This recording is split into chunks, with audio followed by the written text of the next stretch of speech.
something special.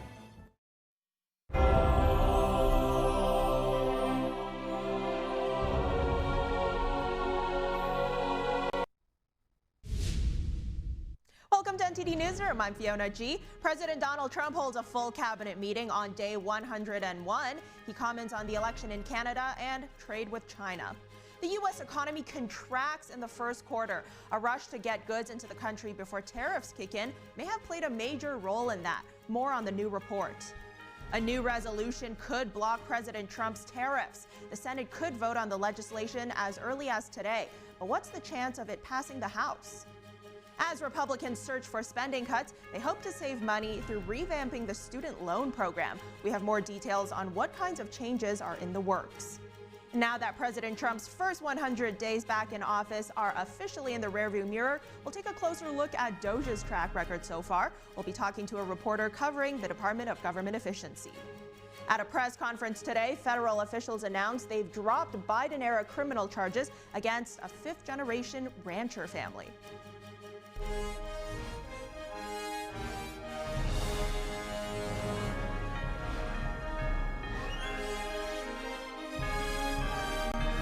This is NTD Newsroom, live from our global headquarters in New York City. The U.S. economy contracted to kick off 2025. The economy declined 0.3% in the first quarter. That's down from the 2.4% expansion in the previous quarter. This is all according to the Bureau of Economic Analysis. It's the first quarterly contraction since the first quarter of 2022, though the decline was milder than many had expected. One key factor here, a surge in imports, which jumped more than 40% as businesses rushed to bring goods in ahead of looming tariff hikes. The spike weighed heavily on overall growth because imports are subtracted in GDP calculations. Another drag came from reduced government spending. Meanwhile, private domestic investments spiked by nearly 22%. Wall Street opened sharply lower following the GDP data. President Trump responded to the report, urging Americans to be patient. He blamed President Biden for the downturn, calling it, quote, Biden's stock market. And he also argued that his tariffs would eventually lead to an economic boom. Trump's trade advisor, Peter Navarro, also weighed in on the new GDP figure. This was the best negative print, as they say in the trade, for GDP I have ever seen in my life. It really should be very positive news for America. So what happened with the numbers today is we had a fairly extraordinary surge of imports that was totally driven by the rest of the world trying to get their products in here before the tariffs took full hold. So the great news about that is that's a one-shot deal. So next time we get the data, that won't be the case at all. And in fact, it'll reverse and that'll contribute to growth. And more economic data, a closely watched inflation gauge cooled last month. According to a report from the Commerce Department, consumer prices rose just 2.3% in March from a year earlier, down from 2.5% in February. That's a sign that prices were steadily easing before most of the tariffs were implemented. At the same time, consumer spending increased 0.7% from February to March, marking a healthy gain. Independence Day is now the target for passing President Trump's sweeping tax agenda. Treasury Secretary Scott Bessent signaled the July 4th deadline on Monday, praising Republican unity on the bill. Here's President Trump. We want to get, and very importantly, the big, beautiful new deal. If we get that done, that's the biggest thing, what's happening in Congress right now. And I think we're going to get it done. We have great Republican support. If the Democrats blocked it, you'd have a 60% tax increase. I don't think that's going to happen. Bessent on Monday met with House Speaker Mike Johnson, Senate Majority Leader John Thune, and tax writers. The high-stakes package, central to President Trump's economic platform, includes making the 2017 tax cuts permanent and eliminating taxes on tips, overtime pay, and Social Security. It may also include immigration changes, increased Pentagon funding, a debt ceiling hike, and deep spending cuts. Lawmakers originally aimed to pass the bill by Memorial Day, but Senate Republicans say that timeline may be unrealistic. Meanwhile, a new Senate resolution could get a floor vote as soon as today. The measure is an effort to stop some of the recent tariffs. Here's more on that. The trade war is ultimately paid for by taxpayers. The Senate could vote as early as today on a resolution that would effectively block some of President Donald Trump's tariffs. That's according to its co-sponsor, Senator Rand Paul. He predicts enough of his fellow Republicans will vote with Democrats for it to pass. So I have two objections. One is the emergency, and then there's the economic objection to tariffs. The Constitution gives Congress the power to impose duties, but a law lets the president do so under a, quote, unusual and extraordinary threat. Trump's executive order from April 2nd declares trade deficits rise to that level. The Senate resolution would terminate that declaration. Should the president have 100% of the authority in this particular area? And I think some of us think Congress probably ought to have some impact on that. The resolution has almost no chance in the House, where language in a new rule protects Trump's tariffs. We're using the rules of the House to prevent political hijinks and political stunts, and that's what the Democrats have. When you're going through all this, you got to take the long view, and I think his policy decisions are the right ones, and I think over time that will bear fruit. Moving on, Ford CEO Jim Farley announced today the automaker is extending its employee pricing offer to car buyers for another month, all the way through July 4th. The goal here is to attract consumers nervous about rising prices because of new tariffs on imported cars and auto parts. We're seeing double-digit sales increases since March and April, but we ran this employee pricing. I don't know if that's unique to us. There may be a lot of customers going out and buying cars, before what they fear is the imports increasing prices. That may be a dynamic we're certainly seeing. Our inventories are shrinking at the dealership. Farley said the company has not decided if prices will go up after the employee pricing promotion ends. He said one factor will be what competitors do with their pricing, since Ford makes more of its vehicles in the U.S. than other automakers. New tariffs will go into effect this Saturday on parts used to build cars and trucks in the U.S., which will raise the cost of production. Now, yesterday, on Tuesday, President Trump announced some relief from the tariffs on auto parts. However, automakers will still have to pay tariffs on cars and trucks they build here if more than 15% of the parts come from foreign suppliers. On Capitol Hill, House Republicans are working to revamp the federal student loan system. It's part of their big budget bill and efforts to cut government spending. Here's NTD's Melina Weiskup. Republicans are working towards ending President Biden's attempts to forgive student loan debt. After the courts rejected Biden's plan to forgive student loan debt, he enacted a workaround through the SAVE program that allowed so many borrowers to pay back $0 on their student loans and not accrue interest. Now, Republican lawmakers are trying to overhaul that entire Biden-era student loan payback program.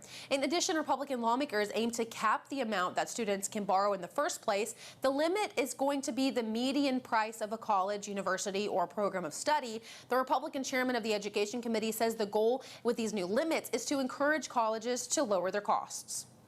Our current broken system encourages students to accept more and more debt without ever addressing college costs. It's no secret that spending in Washington has been a disaster. Waste, fraud, and abuse has left the American taxpayer on the hook for government bloat.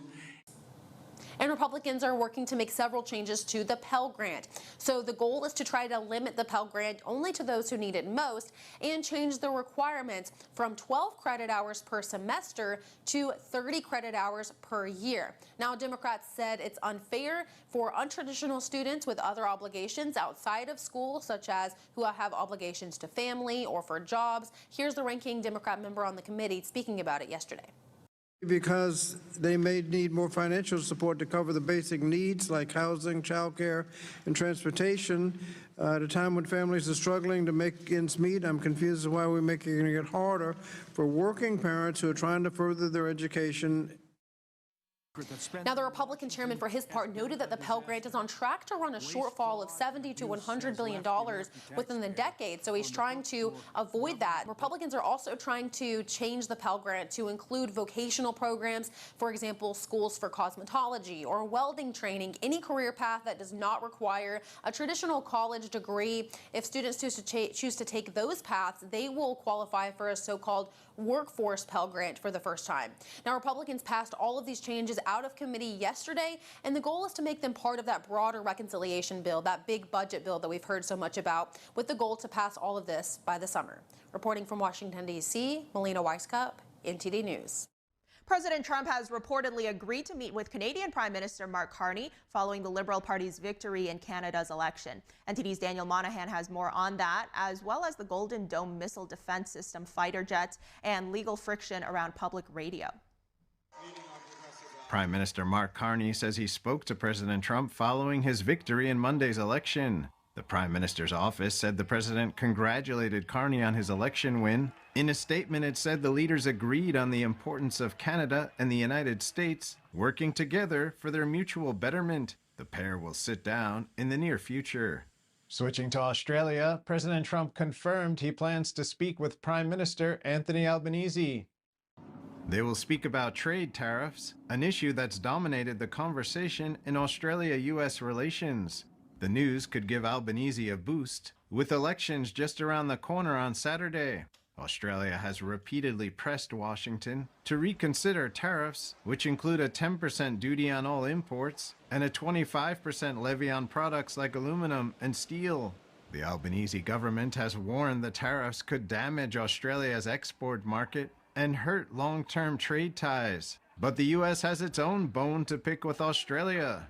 Australia has barred U.S. ranchers from entering the Australian meat market for about 20 years now.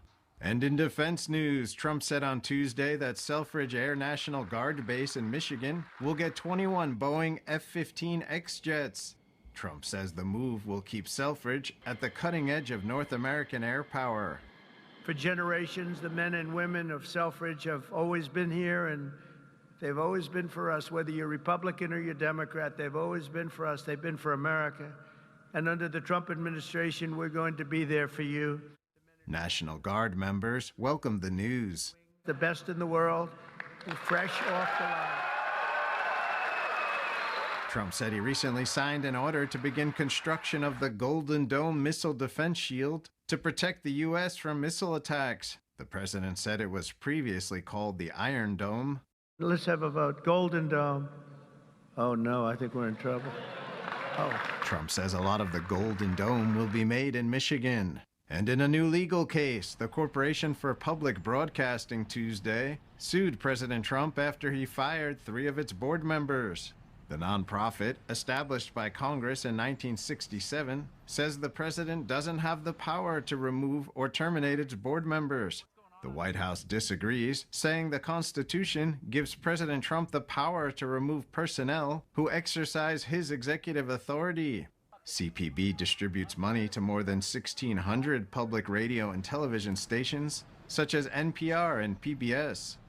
The nonprofit's board members are nominated by the president and confirmed by the U.S. Senate. Daniel Monahan, NTD News. Coming up next, what has Doge done in its first 100 days, and what comes next for President Trump's efficiency goals? We ask all those questions and more after this break. Stay with us.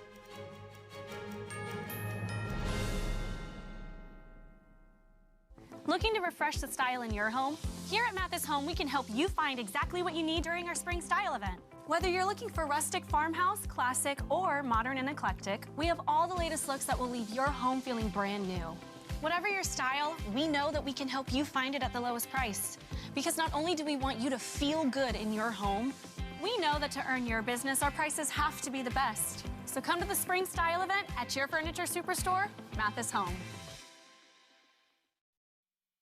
Divinely inspired traditional oil painting inspires compassion. Artwork created in truth and beauty illuminates a path to goodness. Rediscover traditional art, revive classical culture. We warmly invite oil painters from around the world to participate in the 7th NTD International Figure Painting Competition, a celebration of classical realism. Please visit oilpainting.ntdtv.com.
We said we'd never get into a meltdown. Okay. And we'd never babysit with a screen. We said we'd never let the toys take over. Mariella. Never leave the house looking, well, and never let them out of our sight.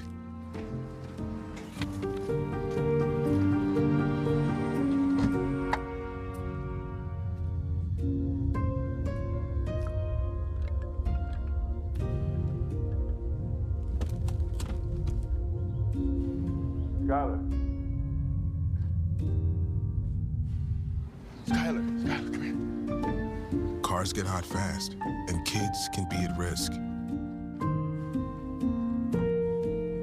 Before you leave the car, always stop, look, lock.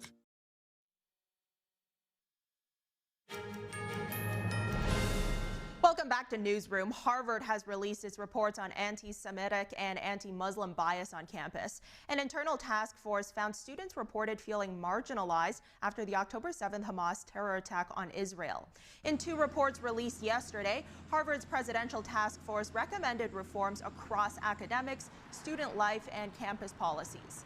After the October 7th attack and the protests that followed on campus, some Jewish students shared that they started hiding their religious symbols and felt uncomfortable speaking Hebrew in public. At the same time, some Muslim and Palestinian students said they felt judged, misrepresented, and unsupported. In a message to the campus, Harvard President Alan Garber said the university has made some important changes and progress over the past year, but added that there's still more work to be done. Garber also pledged that the university, quote, cannot and will not abide bigotry and would work to safeguard free expression while protecting students from harassment. Florida is poised to become the 2nd state to ban fluoride in public drinking water. Florida lawmakers gave final approval to the bill yesterday. The Florida measure now goes to the desk of Republican Governor Ron DeSantis. The governor's administration has argued high fluoride levels could pose a risk to children's intellectual development. The National Toxicology Program has found that higher levels of fluoride exposure are associated with lower IQ in children. Fluoride strengthens teeth by replacing minerals lost during normal wear and tear. But these days, kids also get fluoride from many sources, including some beverages, teas, toothpaste, floss, and mouthwash.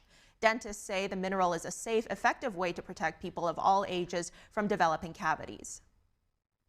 And we're on day 101 of President Trump's 2nd presidency. Way back on day 1, the president signed an executive order to create the Department of Government Efficiency, or as we've all come to know it, DOGE. And since then, DOGE has seemingly been in the headlines nonstop. So let's take a look back now at these first 100 days of department cuts, spending cuts, and job cuts. Joining us now is Nathan Worcester, national political reporter for the Epic Times. Nathan, great seeing you today.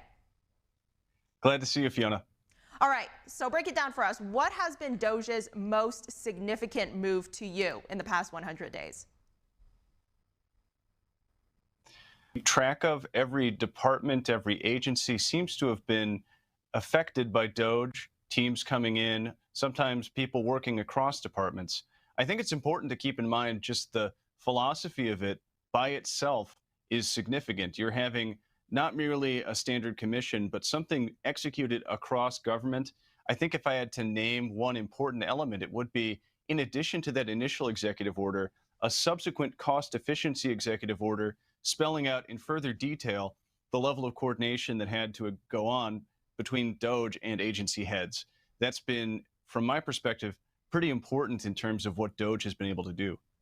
Well, I mean, there's been a lot of controversy as well, and it's not just related to Doge, but to the overall administration and, possible changes or cuts that it might plan for, particularly here, the Centers for Medicare and Medicaid Services. What's going on with that right now?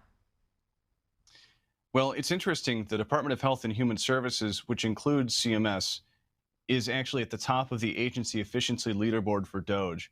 And if you look into what HHS itself announced earlier in April, they were speaking about consolidations of divisions and departments, cuts to 20,000 workers. That's down from about 82,000 to 62,000. Then, of course, we have the current reconciliation bill, and the version that may go through could have up to $880 billion worth of cuts, likely affecting some of those CMS programs, Medicaid. So that's related to Doge, but Doge's work in HHS itself, at least according to the early April update, should be more, reduced in scale. There might not be anything necessarily tied to Doge itself. I think, though, we're seeing in this reconciliation budget and then the associated administration of HHS and those programs, potentially some scaling back. Oftentimes there, from the Republicans, are appeals to the notion of large-scale waste, fraud, and abuse. I had a conversation with James Jacob Rich of Reason Foundation, who told me that 20% of what's coming out of some of those programs could be fraudulent. And in fact, Doge has taken some steps to identify, just through using fairly standard accounting practices, a fairly large amount of money that at the very least is not being properly tracked. We'll have to see how these things interface with each other, whether this reconciliation bill and what it might entail can be squared easily with some of the fraud and waste. But certainly there's a lot of pressure, a lot of attention now, especially from Democrats. And how big exactly has this dent been that Doge has been able to make in overall government spending cuts? Has it been able to offset some of these spending practices, or how is it doing with the federal debt? Well, that's just the thing. The federal debt and persistent deficits are so massive that even as Doge's cuts reportedly amount to $160 billion so far, that's not even enough to match the increasing interest on the debt. We're looking at a situation where, indeed, Doge has been able to, at least from what they've reported, make some changes, but you would then need spending by the Congress. Ultimately, Congress has the power of the purse. The extent to which the executive can, make some changes, basically spend less money than they have been allocated, that itself is a contested matter. But now we're looking at attempts to, at the level of Congress, through rescissions, make some of these changes codified. But the rescissions packages so far, at least the numbers that have been bandied about, are not nearly at that $160 billion scale. It's more around the order of $9 billion. So I think one of the takeaways here is that for Doge to really have a lasting impact, we have to go beyond merely things the executive does. Congress does have to make some tough choices. And we'll come back to that in a moment. But first, I think when we talk about Doge, there's no way to not talk about Elon Musk, right? So here's President Trump just earlier today in a cabinet meeting thanking Musk. Take a look. Vast majority of people in this country really respect and appreciate you. And we just want to thank you very much. And, you're invited to stay as long as you want. You've done an incredible job. $150 billion. Think of that. Yeah. 160 now. Yeah, 160. Okay, so there we see President Trump telling Musk he could stay for as long as he wants. Of course, though, as we know, when Musk came into this role, there was a time limit for him. He's also said himself that he's stepping back, especially with the earnings issues, as well as all the controversy surrounding his companies, especially all those protests against Tesla we're seeing. So, Nathan, what happens next when Musk does leave Doge? Yeah, it's going to be interesting to see if there are ways for him to remain beyond that 130-day timeline, if there's some mechanism for him to continue to become a part of Doge. For example, if Tesla's situation changes, the revenue or the stock recover. It's going to be interesting as we look at the current administrators of Doge. One key player is Amy Gleason, who's a veteran of the U.S. Digital Services in Trump's first term, now part of the U.S. Doge service, which was created out of U.S. Digital Services, placed within the executive office of the president. I think to some extent we'll have to just assess how these individual Doge teams continue to operate and to what extent there is more autonomy, I'd say, of the teams themselves, to what extent, now that there has been a playbook established, individual Doge engineers and attorneys and team leads can take some of this on themselves. But again, as I said, to a large extent, much of what is going to be made permanent through Doge will depend upon Congress acting. And on that note, Nathan, analysts on both sides of the aisle have told me that they don't think lawmakers are taking enough action. Yesterday, I had a guest on who said the debates surrounding the administration's actions, it's not so much an issue of executive overreach as it is an issue of legislative underreach. So how has Congress exactly been reacting to Doge? Well, it's been interesting to see not only are there members of Congress who will create Doge caucuses and, in the case of Marjorie Taylor Greene, lead a subcommittee focused on identifying waste, fraud, and abuse. You'll certainly, from the Republicans, get a lot of rhetoric in support of Doge. On the other hand, Democrats, even those who've joined some of those pro-Doge efforts, they will raise concerns about Doge, in particular things like cuts to jobs for veterans at the Department of Veterans Affairs, or cuts to HHS, to things related to Medicare, Medicaid, or Social Security, that the Trump administration has continually reiterated that actual payments to individuals are not going to be affected. This is a political football. This is a very hot button issue. But at the end of the day, whatever the rhetoric is from both sides, we can see with the scale of what may happen in terms of rescission so far, we can see in terms of the scale of spending in the reconciliation bill that's likely to go through, which will include now a likely $1 trillion in Pentagon spending, that when Thomas Massie recently, as one of 2 Republicans who voted against a blueprint for the reconciliation, said that it simply doesn't appear that people are serious, that members of Congress should be voting on codifying Doge every day. I think he's expressing a frustration that probably a fair number of Americans who have sympathies with Doge's mission would share. Yes, ultimately, the president has discretion through impoundment, at least on the interpretation of many experts, to do something like Doge. Again, this is a contested matter. There are many lawsuits. There's going to be a continual, I think, legal debate surrounding Doge. But even within the scope of what the administration is claiming here, you need the Congress, you need the legislative branch, which again ultimately controls the purse, to move. And so, we'll see if some of these Doge adjutant laws, some of these other measures will pass that could do something. But codification seems to be the name of the game, and it is not moving as fast as at least the Doge advocates would like. And Nathan, I like that you bring up these legal challenges, because just 2 days ago we saw on Monday another wide-reaching complaint. And now that one, it's saying that these cuts, they're unconstitutional because they weren't authorized by Congress. Where do all of these legal challenges stand right now? How likely are they to curb future Doge efforts or actions? Well, I think it's important to look towards not just any individual lawsuit, but things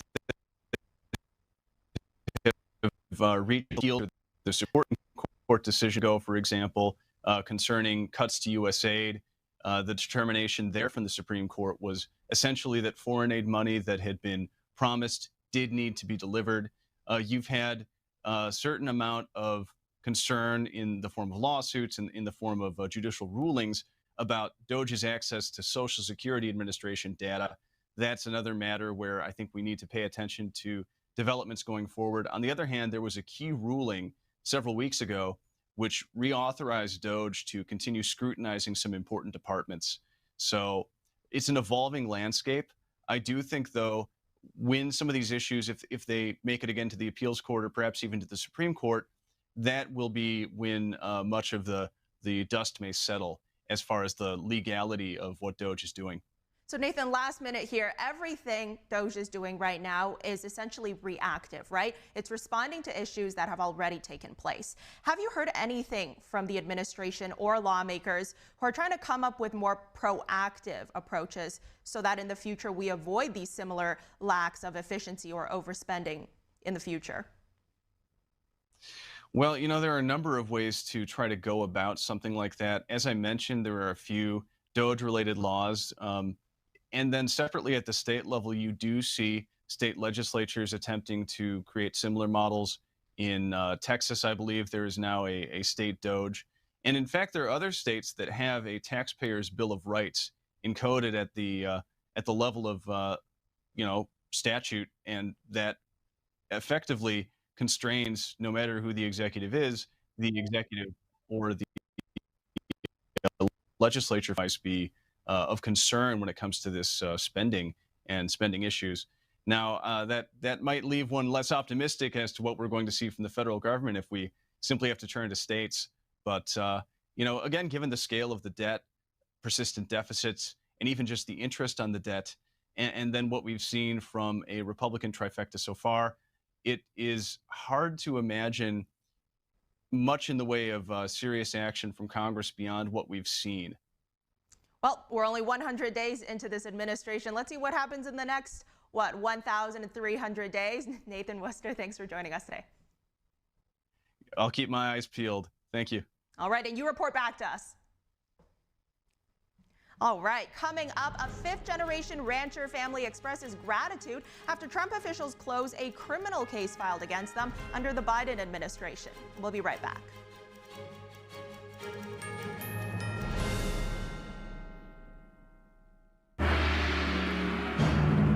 What has lasted 5,000 years was once almost lost. Now, the world awaits the divine culture's return.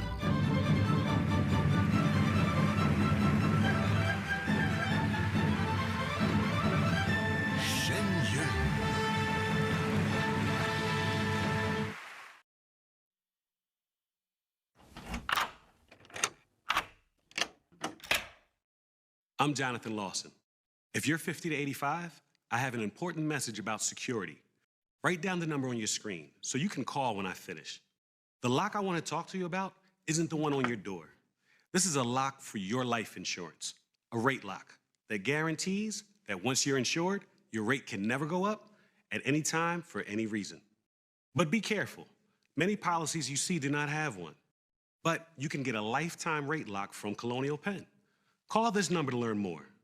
This plan was designed with a rate lock for people on a fixed income who want life insurance that fits their budget and is simple to get. Coverage options start at $9.95 a month, less than 35 cents a day. Act now, and your rate will be locked in for life. It will never increase, guaranteed. This is lifelong coverage that can never be canceled as long as you pay your premiums, guaranteed. And your acceptance is guaranteed, with no health questions. You cannot be turned down because of your health. Call for your information kit and read about this rate lock for yourself. You'll also get a free beneficiary planner. Both are free with no obligation. Don't miss out. Call for information, then decide. Read about the 30-day 100% money-back guarantee. Don't wait. Call this number now. Call now and you'll also get this free beneficiary planner. Use this valuable guide to record important information and your final wishes, and it's yours free just for calling. So don't wait. Call 1-800-357-4821 for your free information. That's 1-800-357-4821. There's no risk or obligation. That number again is 1-800-357-4821. That's 1-800-357-4821. 1-800-357-4821. Call now. Discover the ancient secret to vitality and longevity with Puretang Black Ginseng. Crafted from premium 6-year-old Korean ginseng, each root is carefully nurtured for over 2,260 days, undergoing a traditional 9-round handcrafted process of steaming and drying to unlock full potency and absorption. Experience pure, natural energy with Puretang Black Ginseng. Order now at puretang.com. Thanks for staying with us. Trump officials today officially announcing they had dropped Biden-era criminal charges against a rancher family. Charles and Heather Maud were accused of improperly using Forest Service land. NTD's Arlene Richards has more from a press conference held earlier today. Charles and Heather and their beautiful children. The U.S. Department of Justice has dropped criminal charges against a fifth-generation South Dakota rancher family that was charged in June 2024 with stealing federal government land for their own use. At a press conference on Wednesday, Department of Agriculture Secretary Brooke Rollins said this never should have happened. To assert that government unaccountable to the people nevertheless possesses the prerogative to rule and ruin the people is the most un-American thing imaginable. It is precisely what America exists to defy, to prevent, and every day to fight against. Rollins said the family was targeted by the Biden administration. This family, targeted solely over what should have been a minor civil dispute over grazing rights on 25 acres of public land, was prosecuted, credibly threatened with jail sentences so extreme that they were told to find alternatives to raise their young children. Charles and Heather Maud each face penalties of up to 10 years in federal prison and fines up to $250,000. Rollins explained what the dispute was about. They farm 400 acres. They raise about 250 head of cattle and about 40 sows. 25 acres of their property touched upon the Buffalo Gap National Grasslands, which is administered by the U.S. Forest Service. She said the Forest Service had allowed them an informal agreement for their cattle to graze for decades. But in 2024, the Forest Service alerted the family that fencing on their property blocked access to Buffalo Gap. The Mauds agreed to a survey of the property lines. After the survey was completed, Charles and Heather were indicted on the theft charges. Heather Maud tearfully thanked a long list of officials and friends. I want to thank my mom and dad. And I'd like to thank Charles' parents, too. Our neighbors who stood up for us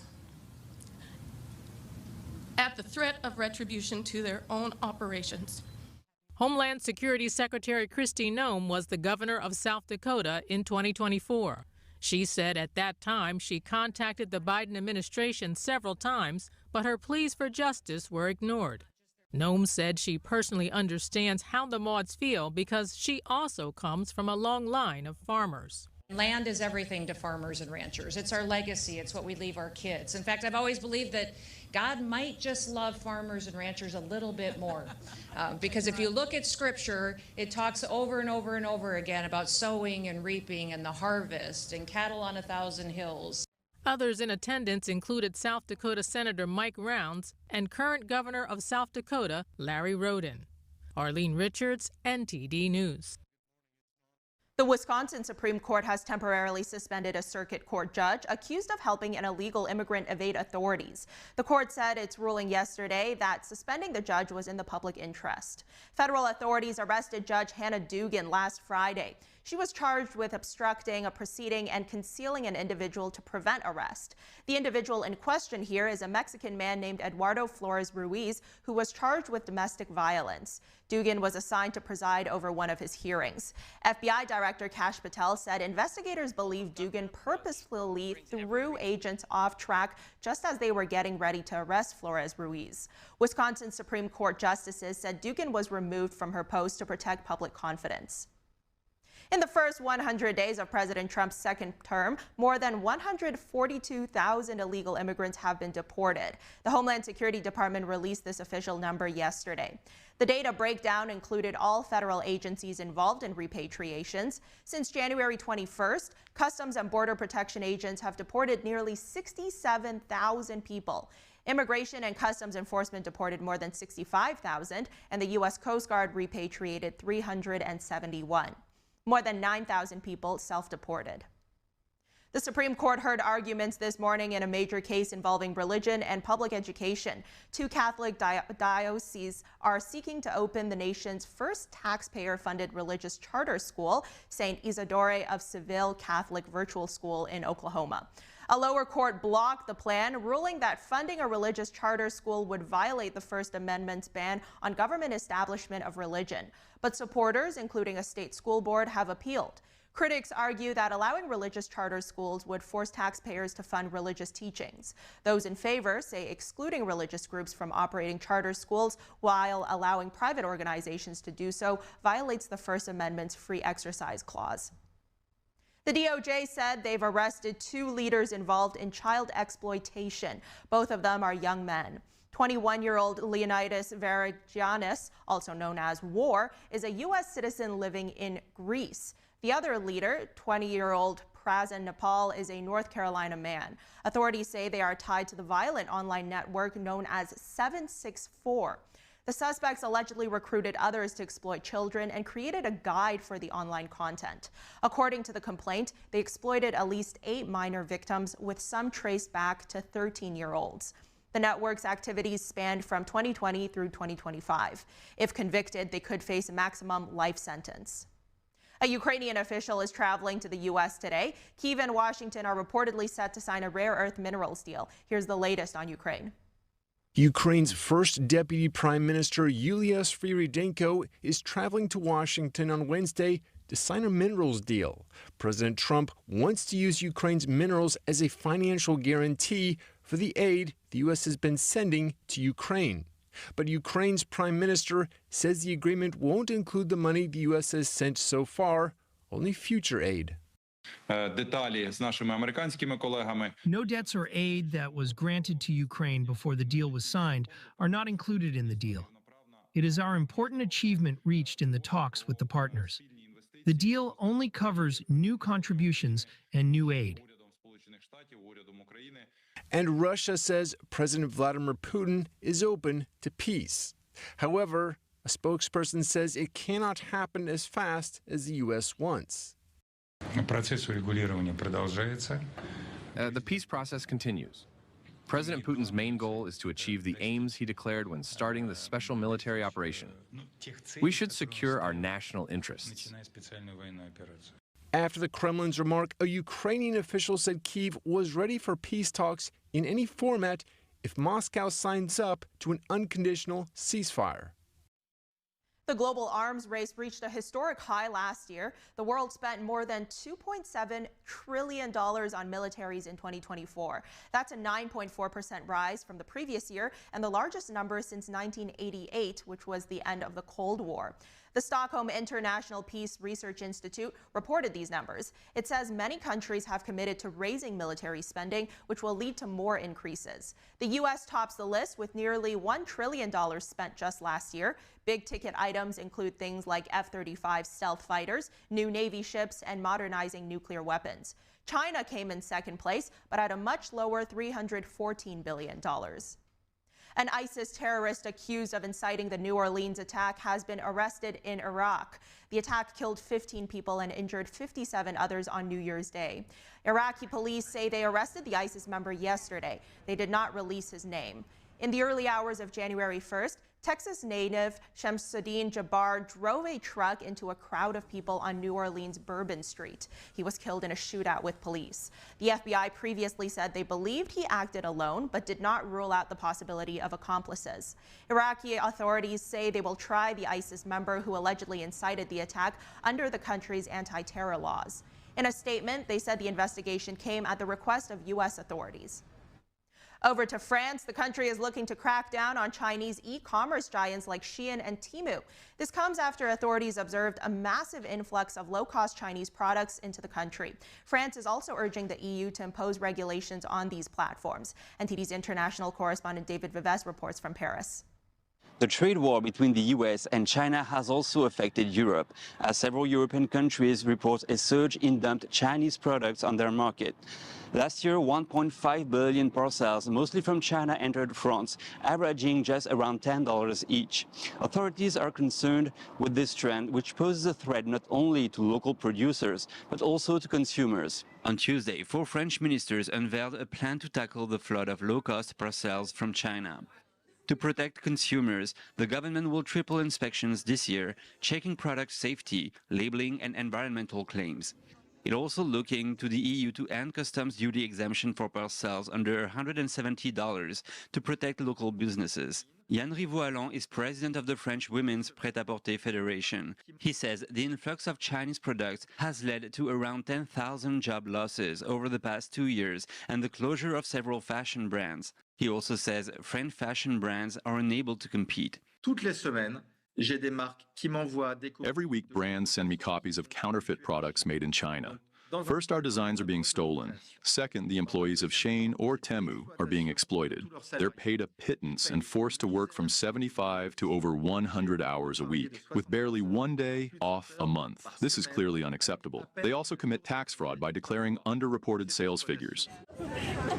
According to the government, over 90% of these products are unsafe for consumers. However, Rivoalan says the new measures fall far short and should be aligned with the stronger U.S. actions against such platforms. C'est totalement ridicule versus ce que font les États-Unis. It's totally ridiculous compared to what the United States is doing with $100 on each of these packages. So we're in a situation where we know that over 90% of products are dangerous for the French, dangerous for consumers, for our jobs, and for the planet. And yet we're putting in place a small measure with barely 10% tax potential. If the French state is doing its duty, which is to protect us, then it must act immediately to stop these platforms from selling these products. The EU launched a probe into Chinese platforms in February. However, Rivoalan says the process of curbing their access to the European market is too slow compared to the looming threat to the industrial sector. David Vives, NTD News, Paris. And now the White House Press Secretary Caroline Leavitt, she's having a press briefing. Let's tune in. Dead in the water, that Hillary's not just off scot-free after knowing what her and the DNC did leading up to the 2020 election? It's a great question. Absolutely understand and agree with why you're asking it, but I would want to let the president weigh in on that front. I haven't discussed it with him, to be honest with you, but certainly we can ask him and get back to you. All right. Eric. So, Caroline, Madam Press Secretary, You can call me Caroline. Thank you, Caroline. Over the weekend, the White House Correspondents Association had their gala, they had their dinner, and Alex Thompson from Now Axios, prior to that Politico, didn't really apologize, but came forward and said we, quote unquote, missed the story of Joe Biden's demise, his health demise, his cognitive demise during the 4 years. Jake Tapper has written the book since President Trump was elected that they missed the demise of Joe Biden as well. Fast forward to this lawsuit with CBS, right? So the media, legacy media, has not been held accountable. Will this lawsuit with CBS go to fruition? In other words, I would love to see it go to trial so that we can see, so they could be held accountable. Additionally, will the New York Times be enjoined into that lawsuit? Because the New York Times has already stated that they agree with CBS. And Trump has said maybe we're going to sue the New York Times as well. And as a follow-up to all this, and it really does dovetail because it's not just left-leaning media, Fox News. Fox News put out a poll. I'm a statistician. The poll they put out was wildly biased against President Trump.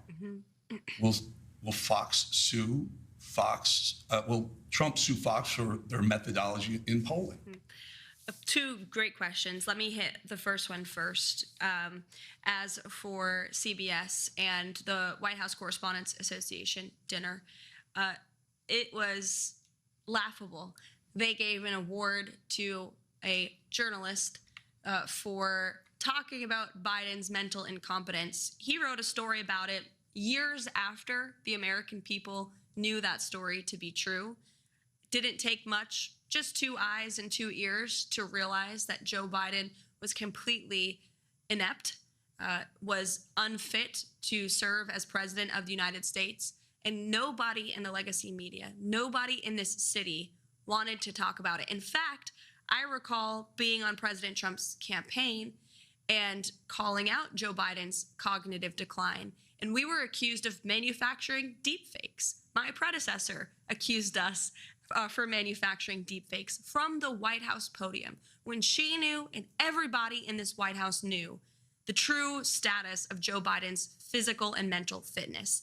And the mainstream media allowed that cover-up to take place because they refused to dig for the truth. They tried to get the American people not to believe their own eyes. It is truly one of the greatest cover-ups and scandals in American history. And again, this is why we are welcoming independent journalists and social media influencers and content creators into the White House with open arms, because all of you in this room and many of your colleagues in independent journalism talked about this online. Nobody gave you credence as far as the legacy media is concerned. And now they host cocktail parties where they're applauding each other and patting each other on the back for uncovering the truth. It was years later, and it's truly sad to see. But again, that's why we're making much needed and long overdue changes. As for the lawsuit against CBS, the president and his legal team fully intend to carry this lawsuit forward. The president put out a very strong statement in regard to that and fake news CBS this morning. And then as for the Fox News poll, president's right. These are fake polls. They overpoll Democrats. They underpoll President Trump's supporters. It's always been the case for media polls. They consistently underestimate President Trump's support amongst the public. That's why we don't really blink when we see them, to be honest with you. We're staying focused on the mission and moving forward. The president knows everything he's doing is exactly what he promised the American public he would do. And if you look at the key issues in the polling, the president is still ahead because Americans know he is delivering on them, on those issues for them. And if you look at the methodology, you're right. They're overpolling Democrats, underpolling Republicans. It's a clear-cut case of fake polling, no doubt.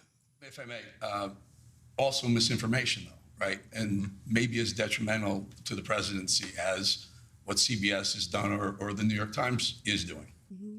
Yeah, no doubt about it. The president's spoken quite strongly about it, and I know he's made some phone calls to express his displeasure with it as well. Carolina, go ahead. Thank you so much for having me here, especially as a legal immigrant, because the overwhelming fake news that Hispanics don't support President Trump, but we do, and we're very excited to have mass deportations because it affects our communities. My question is about immigration reform and DACA. During the first Trump administration, we saw that President Trump, like no other president, wanted to make a deal with the Democrats to give a pathway to citizenship to 1.2 million DACA recipients. I don't know, I haven't really heard anything coming out. Is there going to be is there any policies surrounding that situation? And is there going to be immigration reform? Mm-hmm. Well, first of all, thanks for sharing your story. And the president overwhelmingly won the vote of Hispanic Americans in the previous election and swept counties on the border of Texas that are predominantly Hispanic counties because, to your very point, Hispanic Americans and legal immigrants to this country from all countries are so sick and tired of seeing, we're so sick and tired of seeing the mass invasion of illegal immigrants that was allowed to occur under the previous administration. And it was an issue the president ran on and he delivered on. These mass deportations are underway, and it is currently the position of this administration. We are focused on removing as many illegal alien criminals from our communities as possible. And not only are we doing that for law-abiding American citizens, but also legal immigrants, as you said, who are citizens now and came here the right way, waited their turn, paid their dues. It's a slap in the face to them. And so there's a lot of reforms that need to be made to our legal immigration system. The president has talked about that, but our initial focus right now and our priority is cleaning up the mess that the previous administration left us. And there's more work to do, but a lot of progress has been made thus far.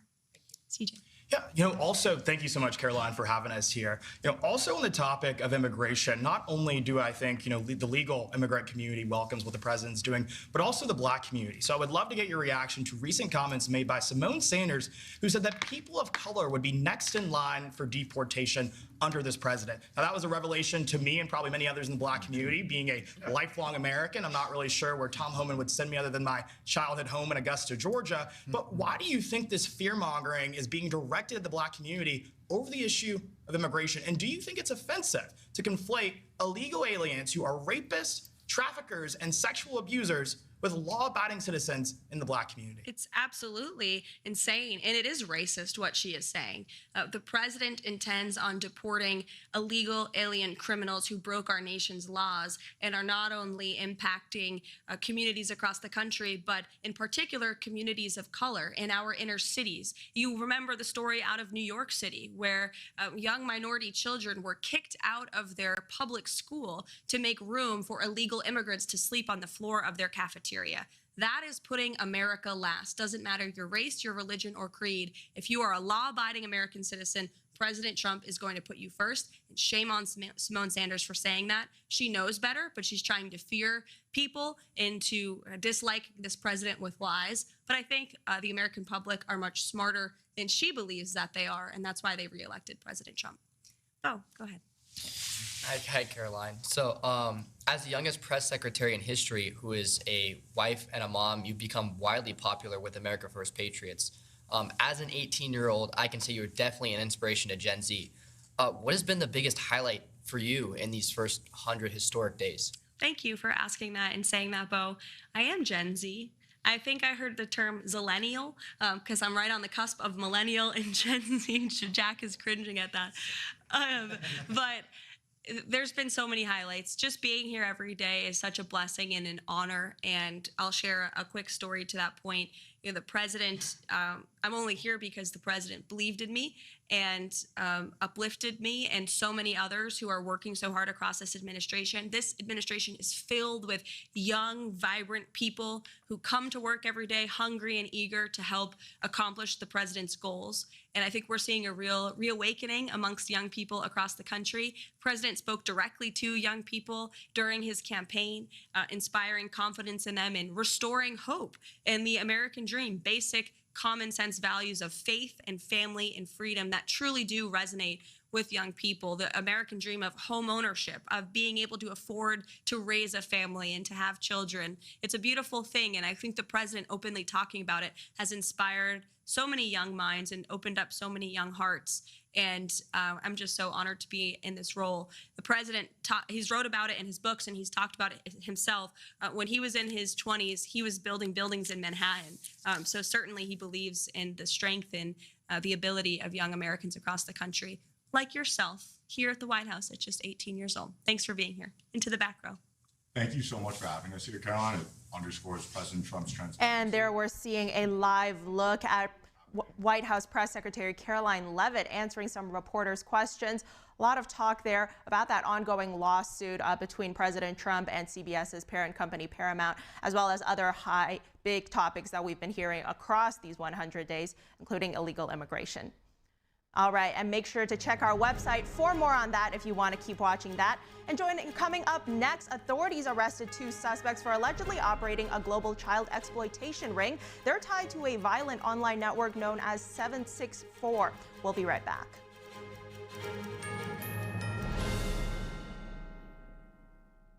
Looking to refresh the style in your home? Here at Mathis Home, we can help you find exactly what you need during our spring style event. Whether you're looking for rustic farmhouse, classic, or modern and eclectic, we have all the latest looks that will leave your home feeling brand new. Whatever your style, we know that we can help you find it at the lowest price. Because not only do we want you to feel good in your home, we know that to earn your business, our prices have to be the best. So come to the spring style event at your furniture superstore, Mathis Home.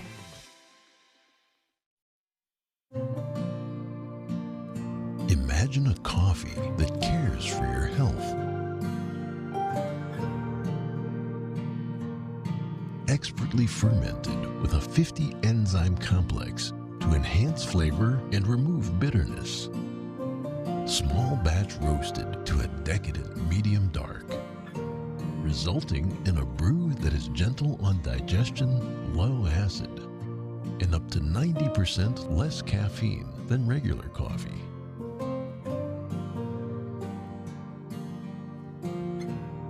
Try America's first enzyme fermented coffee today.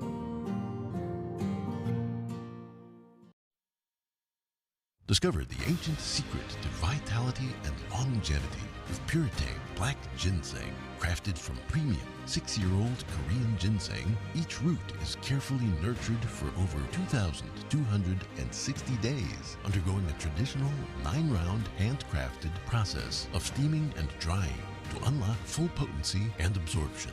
Experience pure, natural energy with Puretang Black Ginseng. Order now at puretang.com. Focus on beauty, showcase nature, share kindness, feel brightness. 2025, the 5th NTD International Photography Competition. Capture the beautiful moments in your eyes. Your works will be showcased in galleries and on multiple online platforms, appreciated and collected. Please visit photo.ntdtv.com.